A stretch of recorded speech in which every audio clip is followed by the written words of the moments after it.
그 10분 메시지 68강 나갑니다. 67강에 영적 문제란 무엇이냐, 그거에 대해서 말씀을 나눴거든요. 제가 이 영적 문제를 지금 말하는 이유는요, 사실상 너무들 많이 속고 있기 때문에 그렇습니다. 제가 말하는 영적 문제는요, 지금 불신자에 대한 그 영적 문제가 아니고 신자들에게 있는 영적 문제를 말하는 겁니다. 자, 우리는 물론 신자들은 그 우상숭배하거나 제사지나 그러진 않죠.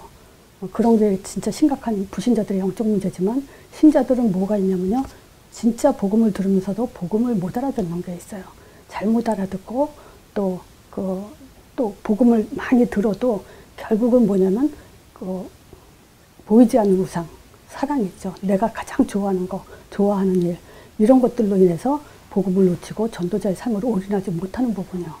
그 다음에 우선순위 놓치고 또 사단의 통로가 있죠. 그래서 이런 것들로 결국은 뭐냐면 복음을 누리지 못하고 올인하지 못하고 또 전도자의 삶으로 방향을 놓쳐버리는 경우가 많아요. 그래서 진짜 영적 문제는 뭐냐, 신자의 영적 문제, 바로 이 두 가지를 놓치는 것이 영적 문제다. 이제 그거를 강조하려고 지금 영적 문제를 말씀드린 겁니다. 그래서 오늘은요, 이 영적 모델에 대한 영적 문제, 문제 가진 자, 이 모델을 누굴 들었냐면요, 바울을 예를 들게요. 바울은요, 세계복음화의 주역의 모델이기도 하지만요, 또 영적 문제자의 모델이기도 해요. 자, 우리가 바울 알잖아요. 어떤 사람이었죠? 종교인 중에 완전 종교인이죠. 어느 정도냐면 복음을 핍박할 정도로, 살기가 등등해서 기독교인들을 말살시키려고 할 정도로 그렇게 심각한 종교인이었어요. 자, 그러니까 이 바울은 그동안에 자기가 신앙생활 열심히 잘한다고 했지만 결국은 아니죠. 자, 이게 진짜 우리가 복음을 안다고 하면서, 들었다고 하면서 종교생활하는 사람들이 너무 많죠. 그리고 이런 사람들은 거의 다요, 복음을 막거나 핍박하는 경우에 거기에 많이 또 들어가기도 해요. 자, 이런 부분에서 바울이 지금 치유를 받았어요. 종교인 핍박자로 살기가 등등했던 바울이 치유를 받게 되는데, 당연히 무슨 치유겠죠? 복음 체험을 했어요.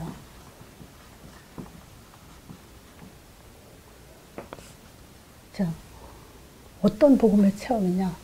부활하신 예수님을 만남과 동시에 깨달은 것이 뭐가 있냐면요, 예수님이 하나님의 아들이라는 거. 요걸 사도행전 9장 22절이죠. 물론 20절에 다메섹 도상에서 예수님이 이제 바울을 뒤집죠. 이제 그럼 눈을 멀게 하고 아나니아에게 붙여서 아나니아한테 안수받으면서 또 비늘 같은 것이 벗겨지고, 그러면서 즉시로 가서 예수가 하나님의 아들이다, 이걸 제일 먼저 전도를 했어요. 그럼 말하자면 예수가 하나님의 아들이라는 것에 바울은 충격을 받은 거예요. 그러니까 충격을 받았으니까 제일 먼저 할 말이 뭐냐? 예수가 바로 하나님의 아들이다, 이걸 말한 거죠. 자, 그러면 이 말을 했을 때 바울의 영적인 상태는 어떤 상태냐면요, 자기가 여지껏 믿었던 하나님이 진짜 하나님이 아니다라는 충격이죠. 또 여호와 하나님이 하나님인 줄 알았는데 그 여호와 하나님이 자기가 믿는 그 여호와 하나님이 진짜 여호와 하나님이 아니라는 충격입니다. 자, 왜 그러냐면요, 지금 이 바울이 믿는 여호와 하나님, 이 여호와 하나님은요, 스스로 계신 분이란 뜻이기도 하고요, 또 자기 백성과 관계하는 하나님으로서 이 여호와 하나님은 인간들과 관계할 때 뭘로 관계하냐면요, 말씀으로 관계하세요. 그냥 여호와 하나님 이름으로 관계하는 게 아니에요.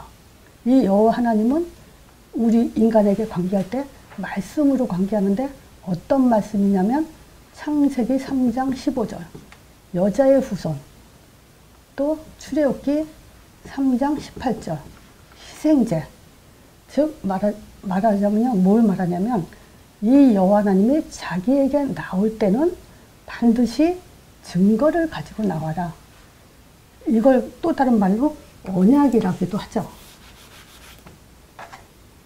증거 또는 언약. 이걸 갖고 나와야 하나님을 만나줘요. 그래서 우리는 거꾸로 출애굽기 3장 18절을 약속하신 하나님이 여호와 하나님이다. 창세기 3장 15절을 약속하신 하나님이 여호와 하나님이 진짜 여호와 하나님이다. 이렇게 말을 해야 맞는 거예요. 그러니까 여호와 증인들이요, 여호와가 하나님이다 이러면서 예수는 하나님의 아들이라고 얘기하면서도 그 예수가 하나님이 아니라고 얘기를 하죠. 그러면서 뭐냐, 예수는 아들이고 여호와는 진짜 하나님이다. 이걸 가지고 계속 이 사람들은 강조를 하죠. 그럴 때 우리가 해야 될 말이 바로 이거예요. 그 여호와 하나님이 너희들을 만나줄 때 어떤 약속을 했냐, 구원할 때 어떤 약속을 했냐, 그 여호와 하나님 앞에 나올 때 무슨 증거를 가지고 나오라고 했냐, 그 증거, 그걸 갖고 와야만 그 진짜 여호와 하나님이 너희를 만나줄 거다, 관계할 거다, 그 얘기를 해야 되는 거죠. 그러니까 바울은 바로 그거예요. 자기가 여호와 하나님 했지만 진짜 증거가 없는 여호와 하나님. 그러니까 그 여호와는 증거가 없기 때문에 진짜 여호와 하나님이 아니다라는 거죠. 그리고 만나주지도 않는 여호와 하나님이었고. 자, 여기에 대한 충격이었어요. 그리고 두 번째, 그분이 바로 그리스도다. 즉 우리 인생의 모든 문제 해결자다. 여기는 근본 문제도 포함이 되어 있습니다. 이거에 대해서 몰랐어요. 그러니까 지금 잘 생각해 보세요. 제가 종교 생활할 때 하나님의 아들에 대해서 설명을 들어본 적도 없고요. 그리스도에 대한 설명도 들어본 적이 없어요. 그러니까 기독교에서 지금 다 하는데 놓치고 있는 것 두 가지가 이 하나님의 아들에 대한 설명이 없고요. 또 그리스도에 대한 설명이 없어요. 그러니까 어떤 신앙생활을 하겠어요? 바울과 같은 그런 신앙생활을 하고 있던 것과 똑같죠. 이 체험 하나로 우리가 뭘 또 볼 수 있냐면요. 갈라디아서 1장 6절에서 9절 굉장히 단호한 복음의 유일성을 강조하는 그런 인물이 되죠. 뭐라고 바울이 얘기합니까? 자기가 말하는 그 복음 예수 외에는 다른 복음 전하면 저주를 받는다고 3번이나 얘기를 해요. 그리스도의 은혜로 우리를 불렀잖아요. 근데 자꾸 사람들이 여기같이 속이 떠나. 왜 떠나죠? 복음은 듣고 또 다른 복음을 쫓아요. 그러니까 참 이상하다. 그러면서 다른 복음은 없다. 사람들이 굉장히 유랑케 이제 지식을 가지고 메시지를 가지고 유력하지만 그리스도의 복음을 변질시키는 것뿐이다. 이런 얘기하죠. 그러면서 하는 말이 그러나 우리나 혹은 하늘로부터 온 천사라도 우리가 너에게 전한 복음 외에 다른 복음을 전하면 저주를 받는다. 그러면서 또 다시 강조하는데 전에도 말했거냐 지금 내가 다시 또 말하는데 누구든지 다른 복음을 전하면 저주를 받는다. 그래서 다른 복음, 여기에 지금 우리가 초점을 둬야 돼요. 복음을 말해요. 근데 다르다는 거예요. 우리가 하나님 그러는데 다를 수가 있어요. 여호와 하는데 다른 여호와예요. 참 이거 심각하죠. 그러니까 그 마태복음 16장 13절에서 20절 이건 지금 성경 주제곡이라고 할 수 있는 그런 내용이잖아요. 보세요. 베드로가 주는 그리스도시요 살아계신 하나님의 아들이십니다 고백했어요. 근데 그 고백에 예수님이 뭐라고 약속하죠? 반석 같은 내 교회 세운다. 은배건수가 이기지 못하고 천국 열쇠 준다. 근데 그 응답까지 다 받아놓고 복 있다는 말까지 다 받아놓고 베드로는 로마 교회 세계 복음화의 주역 로마 교회 안디옥 교회 선교센터의 주역이 되지 못했어요. 그건 뭐냐? 이 고백을 해놓고도 베드로는 마태복음 16장 14절에 여기에 다른 복음에 묶여 있다는 거죠. 그 거기까지예요. 주역이 되지 못했죠. 안디옥 교회. 자, 그리고 바울이 이 체험을 통해서 치유를 받았는데 어떤 치유냐? 성령 인도를 너무 잘 받았죠. 이 성령 인도를 잘 받는다는 것은 진짜 완전 치유다. 이렇게까지 말할 수 있죠. 자, 사도행전 9장 20절이요. 즉시로 눈을 뜨고 나서 즉시로 각 회당에 가서 예수의 하나님의 아들이심을 요거를 전파했다고 해요. 그러니까요, 우리는 전도를 내가 아는 것을 말하는 게 아니고요, 저 사람들이 상대방이 모르는 것, 놓치고 있는 것을 말하는 거예요. 그 바울은 알았어요, 이제. 아, 유대인들이 지금 뭘 지금 모르고 뭘 놓치고 있는지. 그 아들이라는 것을 강조하고, 또 사도행전 9장 22절이요. 예수가 바로 그리스도다. 이걸 전파함으로 인해서 그 다메섹에 사는 유대인들을 다 굴복시켰다, 이렇게 얘기해요. 이게 바로 성령님도 받았다는 증거예요. 우리가 아무리 내가 성령님도 잘 받았다 떠들 필요가 없어요. 정확한 내용을 가지고 뭘 했냐. 그게 바로 성령님도입니다. 자, 그래서 영적 문제 이길 힘이 있어요. 우리 한 번 인생 진짜 주역이 되려면요. 자, 사도행전 1장. 요 답을 가져야 돼요. 이 답만이 우리가 영적 문제 치유할 힘이에요. 또 이길 힘이에요. 자, 하나님의 아들. 여기에 우리는 앞으로 내가 만나는 사람들, 여러분들이 만나는 모든 사람들에게 충격이 되도록 이제 말해줘야 돼요. 그럼 뭐냐? 바울은 여기서 혼란에서 벗어났어요. 인생은 답 없으면 혼란이에요. 이 답부터 가져야 돼요. 바울이 바로 이 혼란에서 벗어났고요. 십자가요. 이 십자가에서 뭐가 달라졌냐면요. 문제 보는 눈이 달라졌어요. 어렸을 때부터요, 제가, 우리가 누구든지 예수님이 다 이뤘다. 다 이뤘다. 문제 끝났다. 이 얘기 계속 듣고 자랐다면요. 우리는 진짜 문제 보는 눈이 달라졌을 겁니다. 저는 알아요. 복음 많이 듣고도요. 문제 잡히고 문제 해결에 진짜 답을 찾는 게 아니라 도망가는 사람, 또 문제 묶이는 사람. 참 여러 모양 다 봤습니다. 자, 부활이요. 이 부활 역시 모든 문제 끝난 답이라고 할 수 있죠. 우리는 요 두 개만 가지면요. 문제, 갈등 이런 거 다 해결됩니다. 자, 네 번째요. 예수 이름. 요 이름으로 반드시 성령을 보내주시죠.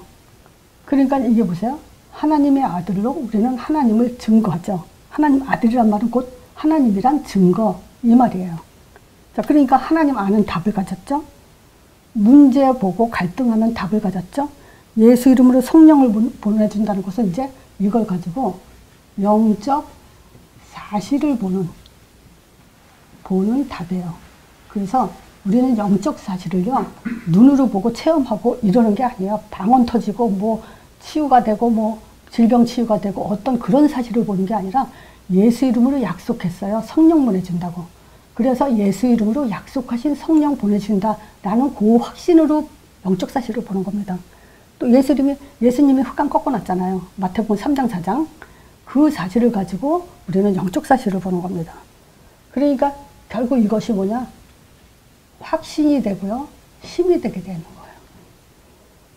자, 그리고요. 우리의 기도 응답과 미래. 그 답을 가졌죠. 사도행전 1장 8절이요. 자, 이거는 응답과 반드시 내가 응답받는다는 것과 미래가 보장된다는 답은 바로 이거 사도행전 1장 8절을 가지고 쓰는 거죠. 자, 그러면 우리는 요 복음을 한 번 듣고 끝나면요. 세월이 지난 후에 피가 곡식으로 바뀌고요. 기도가 종교가 되고요.